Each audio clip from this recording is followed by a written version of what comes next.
네, 오늘은 데살로니가전서 5장 16절에서 18절을 중심으로 뜻을 정하다라는 제목으로 함께 하나님의 말씀 나누도록 하겠습니다. 자, 오늘은 올해 우리 교회에게 주신 표 말씀을 가지고 나눠보도록 하겠습니다. 자, 우리 인생은 어느 시각에서 본다면 문제를 풀어가는 하나의 과정이라고도 말할 수가 있습니다. 자, 이 문제를 잘 풀면 추억이라는 이름 하에 우리의 삶을 풍성하게 만들어갈 수 있지만 문제를 잘 못 풀게 될 경우에는 상처라는 이름으로 계속 우리 삶 가운데 남아서 우리를 고통스럽게 하고 또 때로는 남은 삶을 이어나감에 있어서 굉장히 버겁게 하는 장애의 요소가 되더라는 것입니다. 자, 그래서 우리는 살아가면서 어떤 문제를 만날 때 이 문제를 어떻게 풀어가면 좋을까 고민하게 됩니다. 자, 때문에 우리가 기쁠 때에도 또 어려울 때도 문제를 잘 풀기 위한 지혜가 특별히 필요하다는 것을 우리는 매우 많이 느끼죠. 작년 한 해 동안 분명히 힘들었던 분들도 계실 것입니다. 그게 경제적인 문제든 간에 또 영적인 문제였던 간에 문제는 우리 삶을 힘들게 하죠. 그리고 더 큰 문제는 문제를 문제로 느끼지 못하고 살아가는 영혼들입니다. 우리 삶 가운데 분명 문제가 있는데 이 문제를 인지하고 해결하기 위해서는 분명한 지혜가 필요하더라는 것입니다.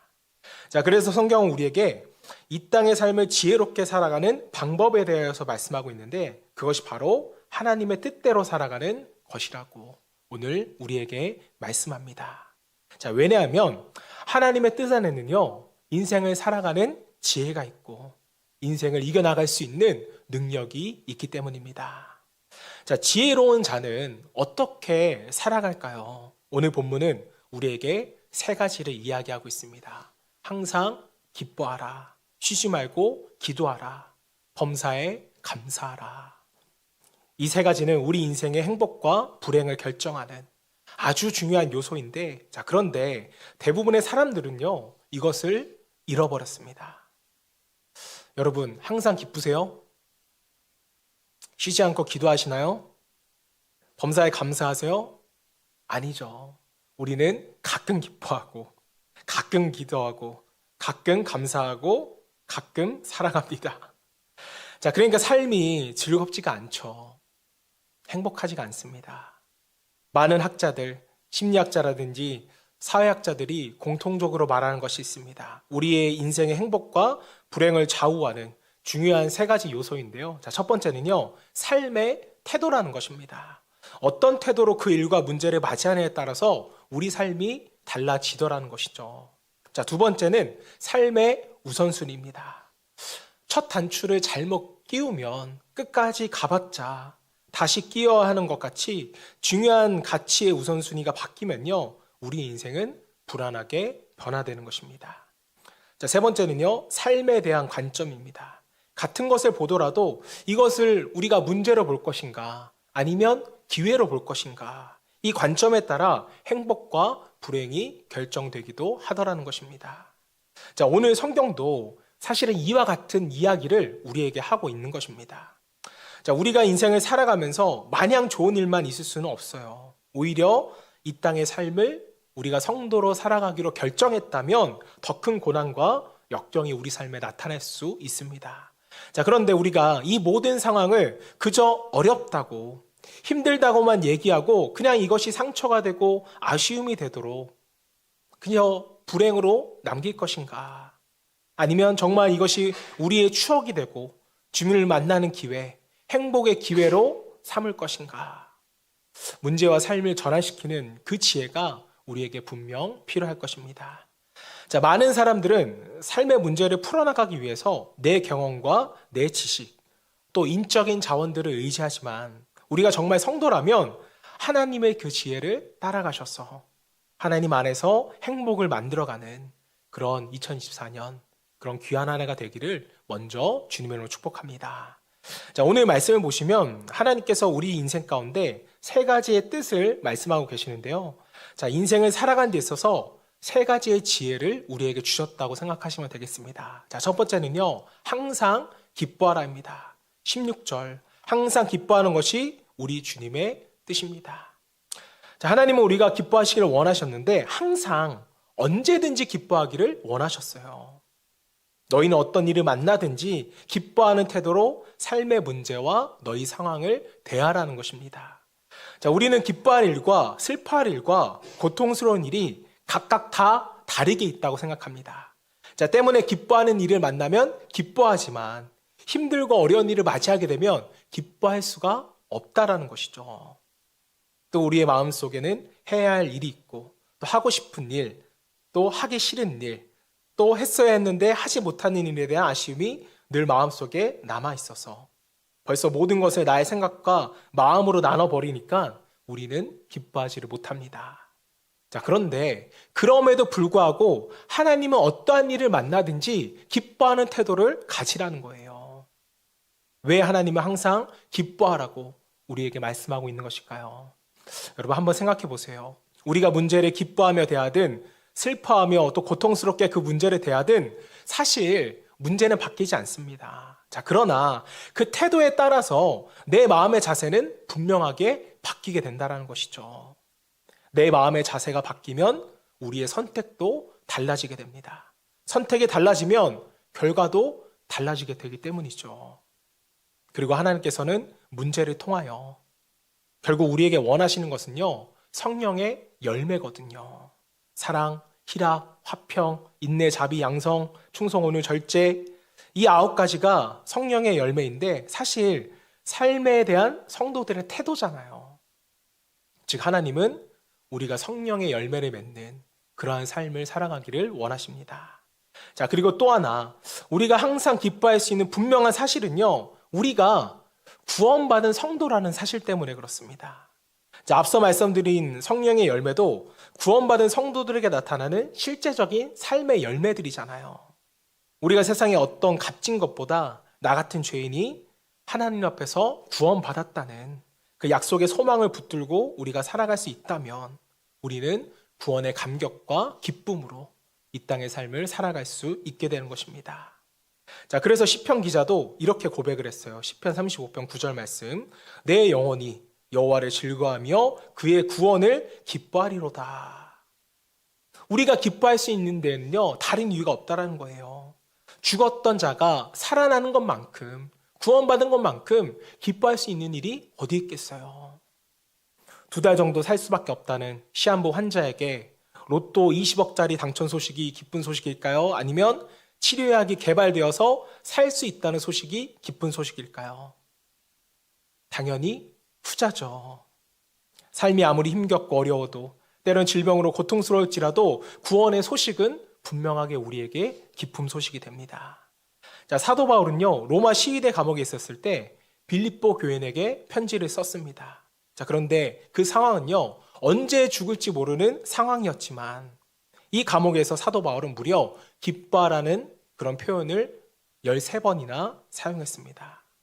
자, 사도 바울에게 있어서도 기쁨이란 환경과 상황이 아니라 또 문제의 종류에 따라 달라지는 것이 아니라 자기 자신이 구원받았다는 이 명백한 사실을 믿음으로 고백함으로써 그 고백 안에 기쁨이 있었다라는 것입니다. 자, 하박국 선지자도 구원의 기쁨에 대해서 이렇게 말했습니다. 오늘 우리가 함께 찬양한 찬양의 가사이기도 한데요. 우리 함께 읽어볼까요? 3장 17절 18절 시작. 비록 무화과 나무가 무성하지 못하며 포도나무에 열매가 없으며 감람나무에 소출이 없으며 외양간에 소가 없을지라도 나는 여호와로 말미암아 즐거워하며 나의 구원의 하나님으로 말미암아 기뻐하리로다. 보시면 없고 징그럽게 없어요. 보시면 먹을 것도 없습니다.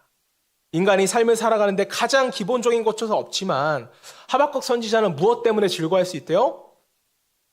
나의 구원의 하나님으로 인하여서 기뻐한다고 고백하고 있는 것입니다. 자, 그렇습니다. 믿음으로 구원을 고백할 수 있는 기쁨의 태도를 가지고 있는 사람은요, 감정이나 환경에 지배받지 않고 기쁨으로 자신의 문제를 바라보며 그 문제 너머에 숨겨진, 분명 문제는 고통이고 힘들고 슬픔이지만 그 너머에 있는 하나님의 뜻, 구원의 기쁨을 발견하고 누리는 사람인 것입니다. 자, 팀 켈러 목사님은 이런 말씀을 하셨어요. 내게 닥친 일이 내게 어떤 가치인가를 가늠하며 그것의 아름다움과 중요성을 곰곰이 생각해 마침내 마음을 그 안에 두고 그것의 달콤함을 맛보라. 이런 어려운 말씀을 남기셨는데요. 자, 무슨 말인가? 맥락은요, 사도 바울과 이 하박국 선지자의 말씀과 같습니다. 우리가 구원받은 이 사실이 얼마나 놀라운 것인가? 그것은 이 세상에 있는 그 무엇과도 비교할 수 없는 큰 기쁨이기 때문에 그 구원을 너희가 믿고 확신하라는 것입니다. 자, 그래서 우리가 어려운 일을 만나면 기뻐해야 할 것을 찾아야 되고, 좋은 일을 만나면 찬양하고 영광 돌리는 일을 해야 할 것입니다. 자, 그리고 그게 뭘까요? 바로 예배라는 것이죠. 지금 이 시대는요, 기쁨을 잃어버린 시대입니다. 아니, 목사님, 세상 사람들 보면 굉장히 많이 기뻐하던데요. 여러분, 기쁨의 시대와 쾌락의 시대를 여러분이 구별할 수 있어야 돼요. 믿는 사람들조차 기쁨이 없습니다. 왜 그럴까요? 다른 이유가 없어요. 예배에 대한 기쁨을 잃어버렸기 때문입니다. 예배라는 게 뭔가요? 구원받은 성도들이 이 구원의 기쁨을 가지고 하나님을 높이고 찬양하는 것이 예배잖아요. 다시 말하면 구원의 기쁨을 우리가 잃어버린 것입니다. 자, 여러분들은 언제 가장 큰 기쁨을 느껴보셨나요?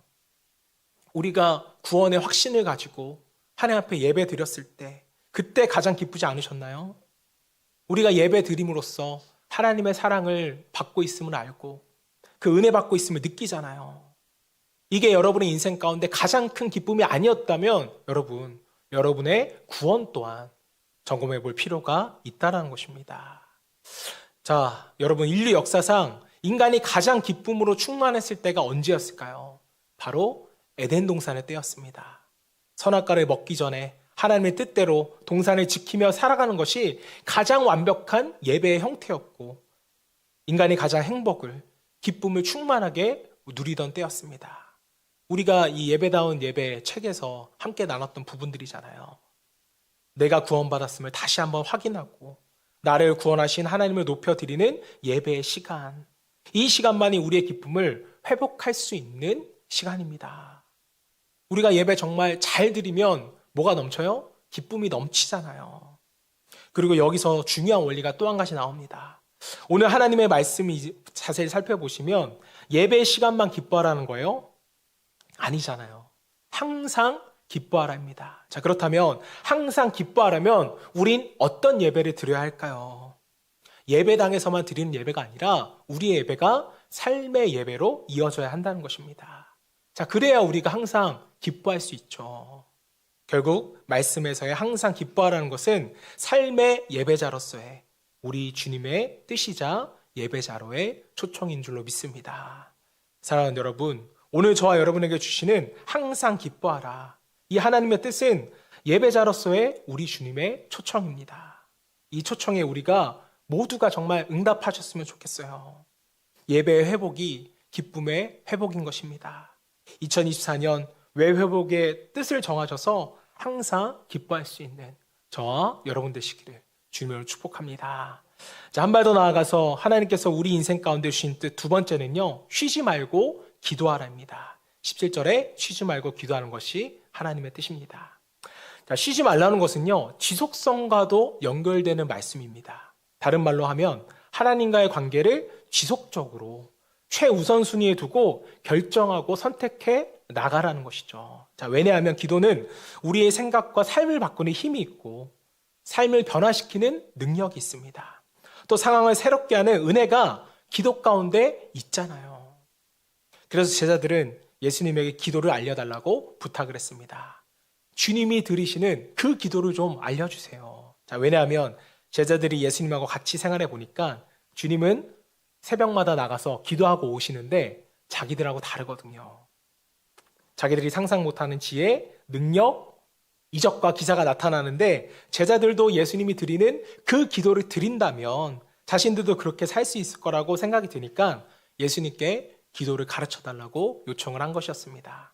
자, 그리고서 나서 예수님이 가르쳐 주신 기도가 바로 주 기도인 거예요. 말 그대로 주기도, 예수님의 기도죠.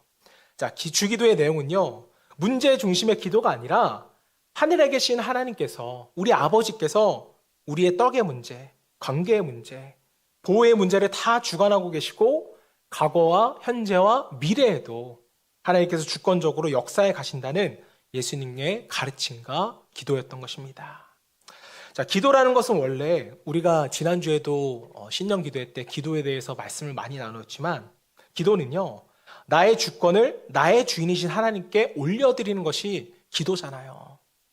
그리고 하나님의 결론과 하나님의 인도하심을 받는 게 기도입니다. 자, 나에게는 내 생각이 있고 내 기준이 있고 내 판단이 있지만, 기도를 쉬지 않고 하겠다는 것은요, 내 뜻대로 하지 않고 하나님의 뜻대로 따르겠다는 순종의 결단이거든요. 자, 그래서 우리가 자꾸 기도하면 그리스도의 영이 내 안에 들어오게 되면서 성령이 역사하시게 되는 것입니다. 자, 그럼 어떻게 될까요? 성령이 역사하시면 내 마음과 생각의 주인이 성령 하나님으로 변화되면서 내가 경험하지 못한 정말 놀라운 차원의 생각과 길들이 열려지게 되는 것입니다. 자, 그래서 성경을 자세히 보시면 하나님을 위해서 기도하는 것이 아니라 너희를 위해서, 정말 너희를 위해서 항상 기도하라는 거예요. 로마서 12장 12절 말씀 우리 함께 읽어봅니다. 시작. 소망 중에 즐거워하며 환난 중에 참으며 기도에 항상 힘쓰며. 이어서 골로새 4장 2절 말씀, 기도를 계속하고 기도에 감사함으로 깨어있으라. 이어서 에베소서 6장 18절 말씀, 모든 기도와 간구를 하되 항상 성령 안에서 기도하고 이를 위하여 깨어 구하기를 항상 힘쓰며 여러 성도를 위하여 구하라. 자, 기도는 내가 할 수 없는 하나님의 역사를 이루어가는 것이 기도입니다. 내가 할 수 없는 것을 이루어가는 것이 기도다. 여러분, 홍해가 길이 될 줄 누가 알았겠어요? 발을 내디지면 홍해는 빠져 죽는 것이었습니다. 자, 그런데 모세가 기도하고 발을 내디니까 뭐가 돼요? 길이 되잖아요. 기도에는 우리의 삶의 형태를 변화시키는 능력이 있습니다. 요나는 불순종의 결과로 바다에 빠지게 되었고 물고기 뱃속에 갇히게 되었지만 하나님 앞에 기도했습니다. 더 이상 내 삶의 주인은 내가 아니라 하나님이라고 고백했어요. 그 주인의 자리를 내어드리기로 결단하고 나니까 물고기가 요나를 육지로 토해냅니다. 기도하니까 환경이 변화되는 것이죠. 또 요나의 신분이 도망자에서 선지자로 바뀌게 돼버립니다. 뭐 하니까요? 기도하니까. 기도하지 않으면 우리는 이방인이에요. 하지만 기도하면 우리는 하나님의 자녀인 것입니다. 자, 때문에 쉬지 말고 기도하라는 권면은 하나님을 전적으로 신뢰하면서 기도하기를, 또 하나님을 의지하기를 멈추지 말라는 하나님의 뜻입니다. 다시 말해 이런 지속적인 기도는 하나님의 자녀가 언제나 모든 것에 대해 하나님께 전적으로 의존하고 있다는 고백과도 같은 것입니다. 사랑하는 여러분, 삶의 변화를 원하세요? 이 한 치 앞도 알 수 없는 이 세상에서 능력으로 살아가기를 원하십니까? 자, 그렇다면 기도를 회복하시기를 바랍니다. 기도가 정말 좋은 것은요, 여러분, 어디서든지 할 수 있어요. 집에서도 할 수 있고, 직장에서도 할 수 있고, 화장실에서도 할 수 있는 것이 기도잖아요. 어디 계시든 여러분이 계신 곳을 골방으로 만드셔서 기도하시길 바랍니다. 골방이라는 것은 뭐예요? 하나님과 1대1로 만나서 기도할 수 있는 곳이라는 의미예요. 왜 하나님과 1대1로 만나는 것이 중요하냐면 지속적인 기도는 우리가 하나님의 자녀임을 확인하고 믿게 하기 때문에 그렇습니다. 자, 종교개혁자 루터는 이런 말을 했습니다. 재봉사가 옷을 깁는 것이 그의 일이고 구두 수선공이 구두를 수선하는 것이 그의 일이듯이 그리스도인들은 기도하는 것이 그의 일이다. 우리는 하나님의 자녀로서 하나님의 뜻을 이뤄드릴 의무와 책임이 있습니다. 자, 그런데 이 의무는 무거운 의무가 아니라 우리를 위한 하나님의 축복이고 능력이라는 거예요. 올 한 해는 우리 빗소교회가 작년보다 더 많이 기도의 시간을 가지려고 합니다. 지난주 한 주가 함께 기도하니까 너무 좋더라고요. 금요 예배도 물론 늘리지만 이제 월삭 기도도 만들어서 함께 기도하고 싶은 마음이 굉장히 커졌습니다.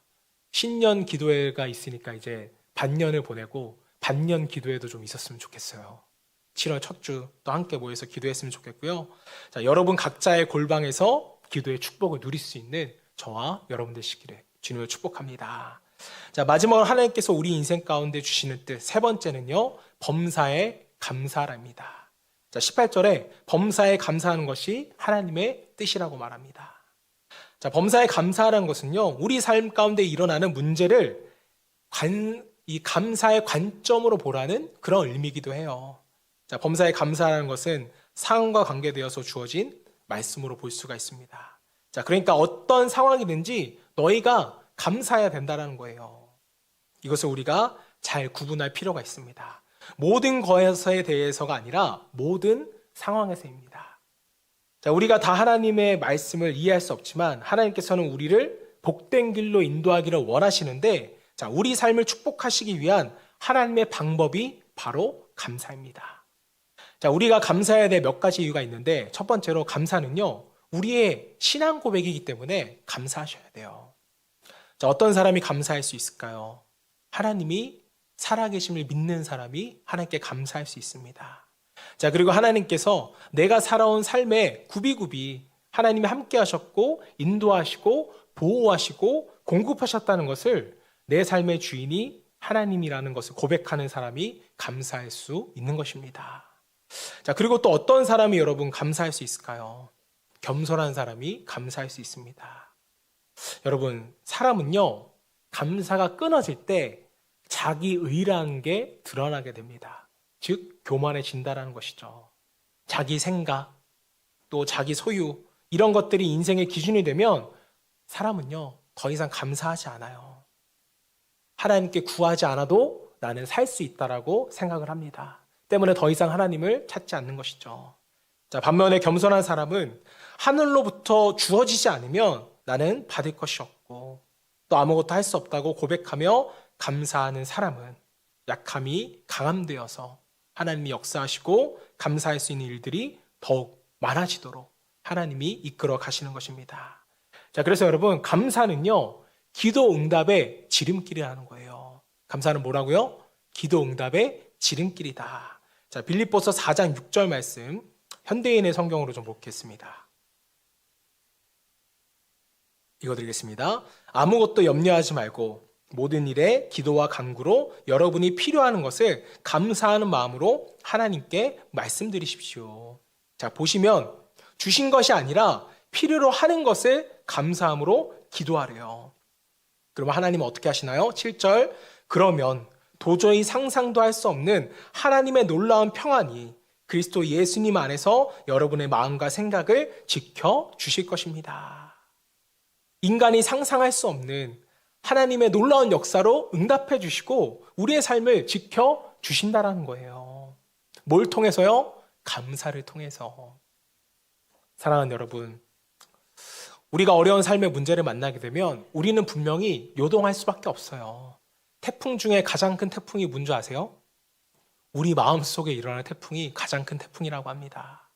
우리의 마음이 요동치면 감당하기 쉽지 않다는 거예요. 자, 그래서 제일 지키기 어려운 것이 우리의 마음이기 때문에 성경은 무릇 지킬 것 중에 마음을 지키라고 하잖아요. 자, 그런데 우리가 감사함으로 기도할 때 주님께서 우리에게 주시는 것이 하나님의 놀라운 평안함을 주시고 우리 삶을 인도해 가시고 역사에 나아가신다는 것입니다.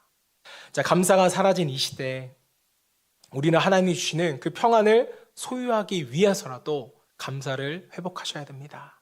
자, 그래서 감사의 회복을 위해서 우리가 나눔이 있는 셀 모임을 하기 원합니다. 더 이상 책은 안 해요. 걱정하지 마시고 이제 나눔이 있는 셀 모임을 하기 원하는데 우선적으로 남녀 셀로 나누었습니다. 이 모임에서 여러분들이 감사를 많이 나누셨으면 좋겠어요. 자, 범사에 감사한다는 것은 우리 삶의 문제를 감사의 관점으로 보는 것이라고 제가 말씀을 드렸습니다. 자, 나 말고 다른 사람은 하나님께 어떻게 감사하는지 또 어떻게 역사하셨는지 다른 사람의 관점으로 좀 삶을 바라보셨으면 좋겠습니다. 각자의 삶의 문제가 있겠지만 분명히 다 비슷비슷할 거예요. 그것이 경제적인 문제가 될 수 있고 관계적인 문제가 될 수 있고 또 자녀에 대한 문제일 수 있습니다. 하지만 우리가 다 경험해 보셨잖아요. 우리의 경험을 분명히 나눠줄 수 있습니다. 각자의 삶의 문제가 있겠지만 함께 나눔으로써 또 하나님이 주신 지혜를 경험할 수 있기를 바랍니다. 자, 그래서 셀 모임 중에 여러분 내 얘기만 계속 하시는 분이 있어요. 괜찮습니다. 서로 많이 들어주시고요. 서로의 믿음과 감사의 관점을 정말 한번 주의 깊게 보셨으면 좋겠어요. 나름 중에 우리의 관점과 믿음이 성장하게 되고 하나님의 평안이 우리에게 임하게 되는 줄 믿습니다. 자, 이제 말씀을 정리합니다. 우리가 인생을 살아가면서 여러 가지 문제를 만나게 될 때 하나님은 우리 삶의 태도와 우리 삶의 우선순위와 삶의 관점이 문제를 해결하기 위한 지혜로움으로 변화되기 위해서는 세 가지를 말씀하셨습니다. 항상 기뻐하고 쉬지 말고 기도하고 범사에 감사하는 것이 삶의 문제를 이겨나가는 그 뜻이고 지혜라고 말씀합니다. 자, 여러분들이 지금 어떤 문제를 만나고 있는지 잘 모르겠지만 바로 지금이 기뻐할 때예요. 바로 지금이 기도할 때고 바로 지금이 우리가 믿음으로 감사할 때입니다. 자, 여러분이 가진 문제를 기뻐하는 태도로 맞이하세요. 그리고 그 문제를 두고 최우선적으로 기도하시길 바랍니다. 그리고 그 문제를 감사의 감점으로 바꿔보세요. 그리고 그 가운데 하나님의 결론과 뜻이 우리에게 분명하게 보일 줄로 믿습니다. 2024년 내일 당장 우리에게 어떤 일이 생길지 우리는 아무도 모릅니다. 자, 하지만 하나님은 분명히 아시죠. 때문에 우리의 생각과 우리의 경험은 전혀 도움이 되지 않을 수도 있습니다. 저 여러분 모두가 하나님의 뜻에 순종하셔서 2024년도 하나님의 계획 가운데 하나님의 인도하심을 받는 저와 여러분 되시기를 주님의 이름으로 축원합니다.